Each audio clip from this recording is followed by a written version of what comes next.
নির্বাচন সমাগত আমাদেরকে সরকার উদ্বুদ্ধ করানো হচ্ছে যে হা ভোটের প্রতি উদ্বুদ্ধ করা, কারণ হা ভোটের সাথে জাতির ভালো কিছু জড়িয়ে আছে।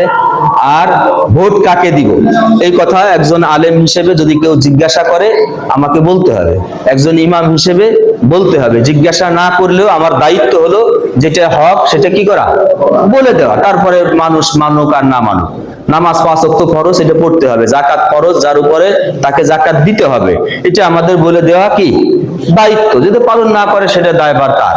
একইভাবে ভোট এটা একটা পবিত্র আমানত এবং এটা একটা সাক্ষ্য, এটা একটা প্রতিনিধি নির্বাচনের বিষয়। সুতরাং এই আমানত যথাযথভাবে পালন করা, এটার খেয়ানত না করা।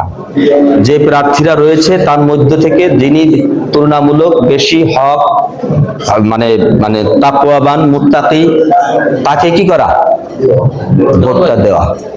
ঠিক আছে? তো এইটা কি কোনো রাজনৈতিক কথা হয়েছে?